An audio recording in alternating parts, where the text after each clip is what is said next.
many years ago, I left Australia based on several things, but the majority of it was that my dreams and goals were too big for Australia.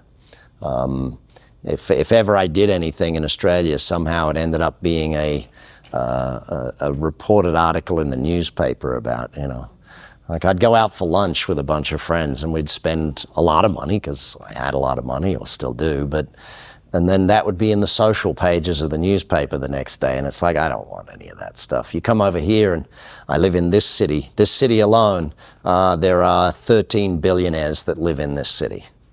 And there's so many more that have homes here that come in and visit, sort of thing. I mean, it's crazy, the anonymity of this. And I described the difference, you know, I remember I had a beautiful yellow Lamborghini in Australia, and I was driving down one night. I lived in the west of Brisbane, out in 𝗶𝘀𝘀𝗀.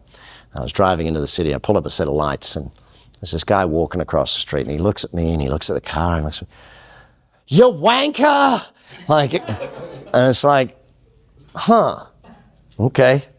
Driving down here, I have a beautiful drop-head coupe Rolls Royce, and I pulled up, this was probably about 10 years ago now, and I pulled up a set of lights, and you know, I have the roof down, smoking a cigar, going out for dinner, sort of thing, and these two young boys pull up in the car next to me, and they put their window down. They had a Honda CRV, I remember it vividly, and they lean out of the car and they go, "Hey buddy, great car, well done."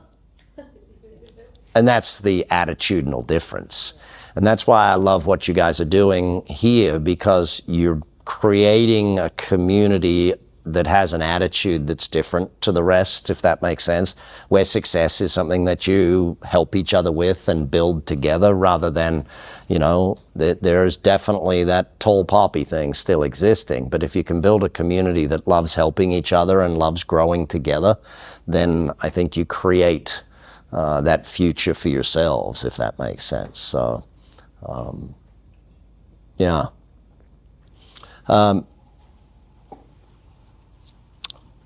I touched on the formula in the thing, and I'll just put it up because I think it's important. So,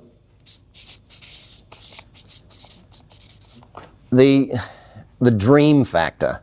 I don't know about you, but when I was a kid, I was not, I don't know where it happens. You know, when you go to school, somewhere between like at age 5, how good a dreamer are you? Like at age 5, you can dream the world. Somewhere between age 5 and 25, you get introduced to the word reasonable. And it just becomes a thing. Like, oh no, don't get your hopes up, or stuff like that. And it's like, why? Why don't get my hopes up? Why would I not want to shoot for the stars? And, you know, at the very worst, I get to the moon. And that's why I mentioned the book Billionaire in Training, because I thought, what's the harm in shooting for $1 billion? You know, and now having done $2.5 billion just in that one company alone, it's like, there's no harm in shooting for $1 billion. You know, we now do hundreds of millions a year, and it's like, if I hadn't have gone for that, then if I hadn't have thought that that was possible, if I'd believed the people that told me it wasn't possible, you know, rather than using that as like a, you know, the old saying of, you know, when people throw rocks, use it to build a castle. You know, it's like, there were so many people along the way who said, yeah, that can't happen, that won't happen. Well, technically they were correct, because me at that time wasn't capable of doing that. Does that make sense? Like, when I set the goal, I wasn't capable of achieving the goal, and hence calling it a goal, because I knew I couldn't.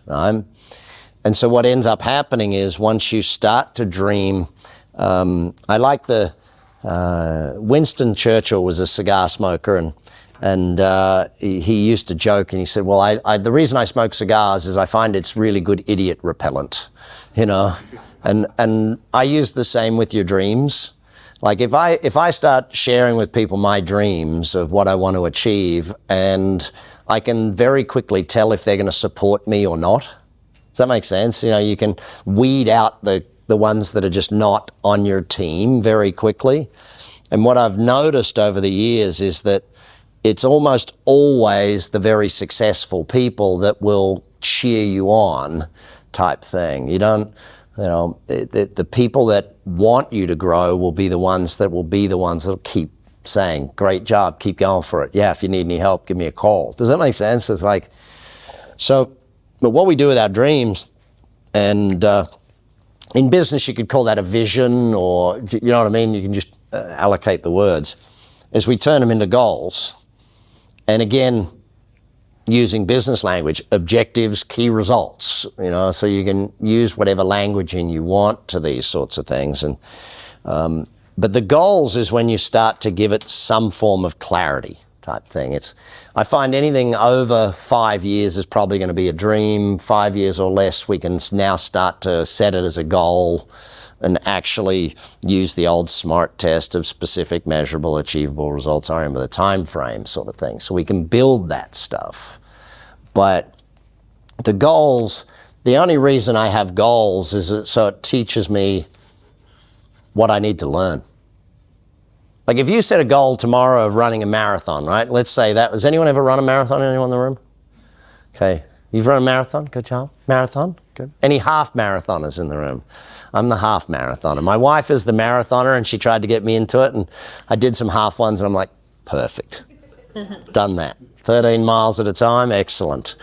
But if I said to you, okay, you're going to go and you set a goal of running a marathon, you wouldn't expect to achieve it the next day. And somehow in business, people set a goal of doubling their sales and they expect the next day to be doubling their sales sort of thing.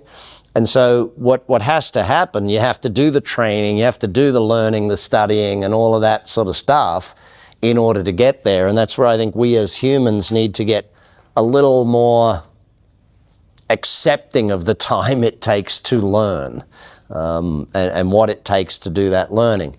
But dream, goal, learn, and then plan. And I hear you guys are doing some planning stuff tomorrow, if that's the thing. But if in business you don't plan, you're crazy. You know, the most important plan, by the way, is the daily plan. What you, like at the end of somewhere early 20s, in my early 20s, I was really struggling to go home when I went home. In other words, it'd all still be in my head. Couldn't forget it. So what I learned is that I just wrote a list at the end of every day of what I had to do the next day, and magically I could sort of leave work at work. But then what I found was by making that list, I was achieving so much more because I was getting more productive. You know how like when you go on vacation, you take a holiday and you make a list of everything you got to get done before the holiday, and magically you're done by halfway through the day sort of thing. Same thing. Once you're good at daily planning, then you go to weekly planning, and once you're good at weekly, you get to monthly, and once you're good at monthly, you get to quarterly, and then get to annual and that. So dream, goal, learn, plan, and then action. And this is where part of what I wanted to chat with all of you about today is what actions are you taking as you go forward sort of thing. You know, how many of you heard of the 80-20 rule? Anyone heard of the 80-20 rule? Okay, so that means about 20% of the tasks you did this year, you should be continuing to do next year. About 80% of the tasks you did this year, you need to dump or delegate or pass off to someone else, because 20% of it made you 80% of your money. So it makes sense to work out what that 20% is. Does that make sense to everybody?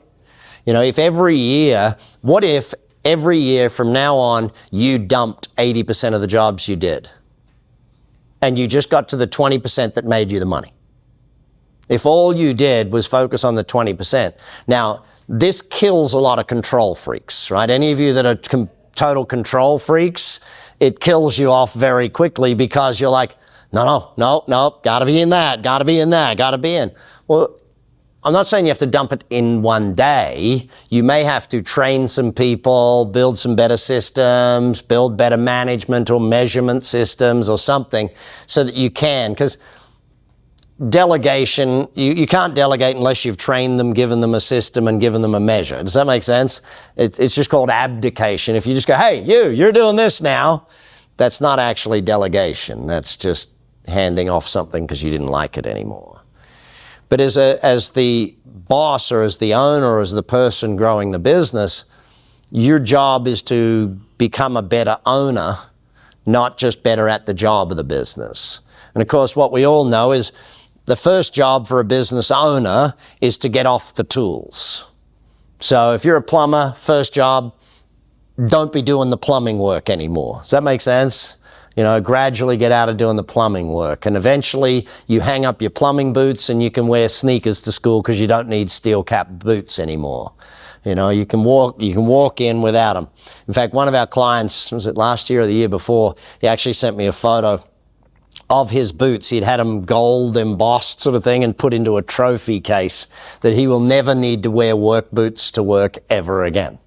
Like, it was his celebration type moment. And he then also sent me the date by which he said, by this date, my business will work without me as well, sort of thing. So it's no longer him running it. He'll have managers in place to run the business for him. And I think he'd given himself 3 more years to get to that point of getting it to run without him type thing. Because that takes building.